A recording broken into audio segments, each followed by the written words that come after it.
When people live in opposition and estrangement, they cannot carry out a great undertaking in common. Their points of view diverge too widely. In such circumstances, one should above all not proceed brusquely, for that would only increase the existing opposition. Instead, one should limit oneself to producing gradual effects in small matters. Here, success can still be expected because the situation does not preclude all agreement.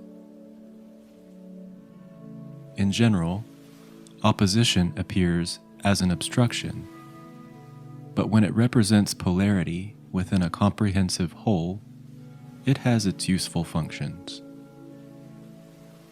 The opposition of heaven and earth, spirit and nature, man and woman, when reconciled, bring about the creation and reproduction of life. In the world of visible things, the principle of opposites makes possible the differentiation by categories, through which order is brought into the world.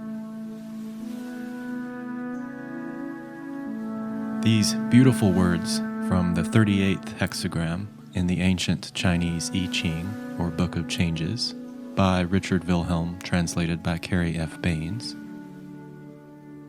teach us how to best deal with or think about opposition.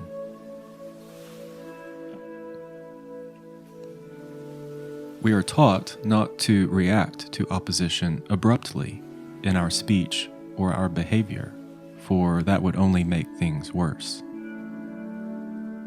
This has certainly been true in my observation of human behavior, especially during times of conflict.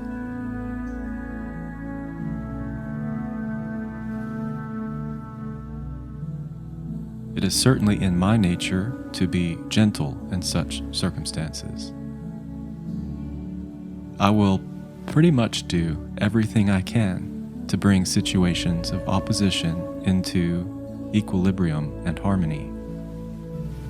Sometimes I even go maybe a bit too far into the realm of self-sacrifice.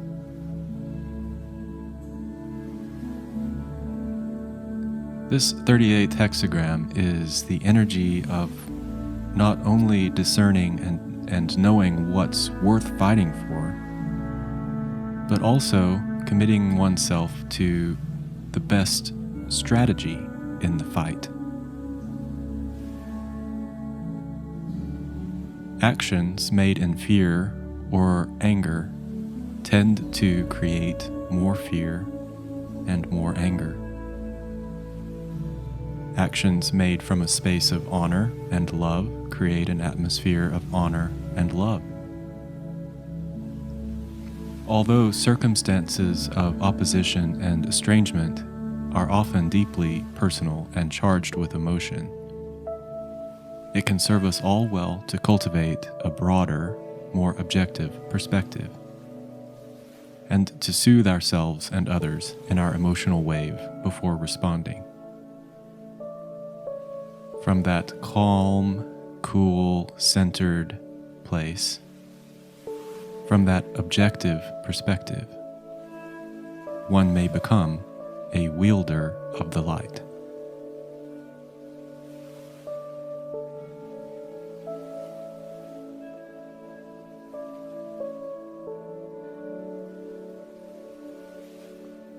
I love the stories and myths about light warriors and light workers. One that immediately comes to mind is the story of the Jedi Knights in Star Wars who wield the power of the Force that's all around them. They are generally perceived to be the light workers in that galaxy that existed a long time ago and far, far away. I've given a lot of thought, actually, to the idea of the substance of light, and of its properties and qualities of a weapon made from light.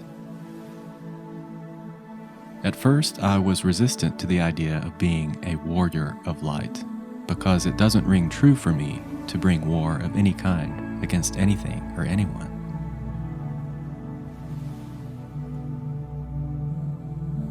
It doesn't feel right, actually, if I'm being honest, to be opposed to anything at all.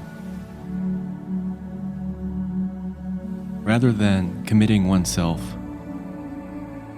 as being against something in a state of opposition or war, I believe it serves us better to orient ourselves toward the thing we are really wanting. The commitment of energy of any kind towards the thing unwanted strengthens the thing unwanted.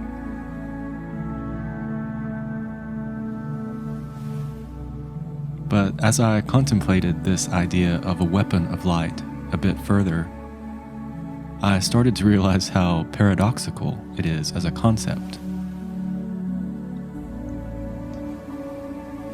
Light, as I have come to understand it, and we're not necessarily talking only about the physical substance of light that we know about scientifically, but light as a spiritual substance can actually do no damage.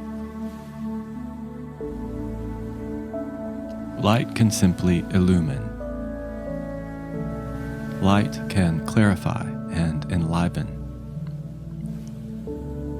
Light assumes what has been in darkness, not by warring against it.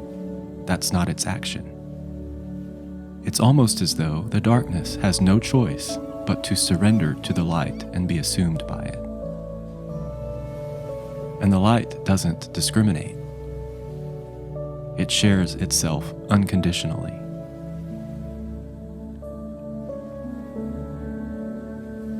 As a metaphor, think about the light emanating from the sun.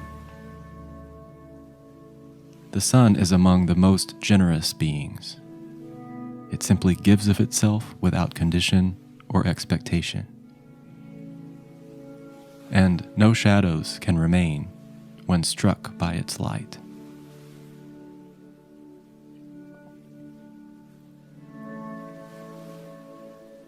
So I've digressed a little bit, or maybe not, I don't know, but back to the practical considerations of this 38th hexagram.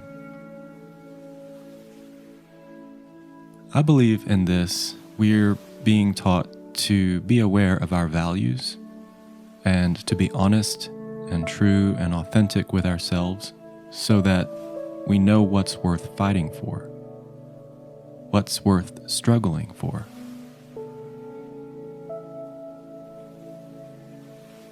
And struggle does not necessarily imply suffering.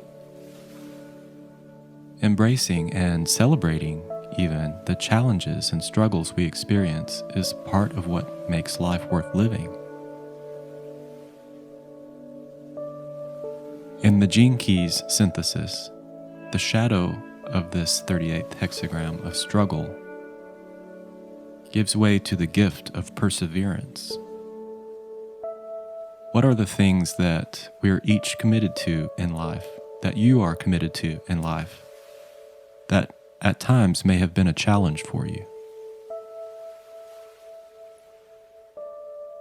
When faced with challenge and struggle, how may we orient ourselves so that we may persevere and ensure success?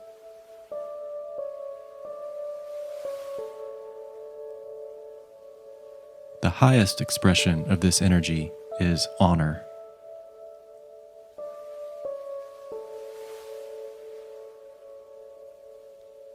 If you think back, when you've been in observation of a being who has faced struggle and who persevered, you can just almost viscerally and tangibly feel an air of honor and virtue emanating from them. I've surely admired such beings. It's at times felt to me like they knew something deeply inside them that some of us may have been missing so far. Something worth knowing, something worth finding out or finding within oneself.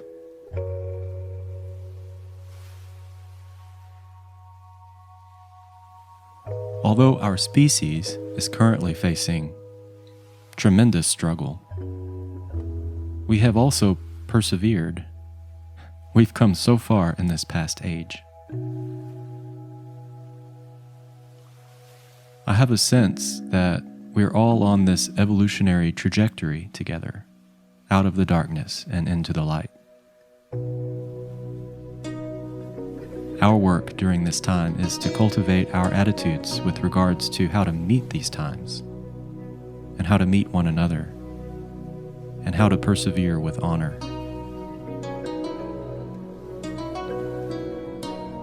So I've made up my mind. I am a light warrior, and light will be my only weapon. It's just all I have to offer.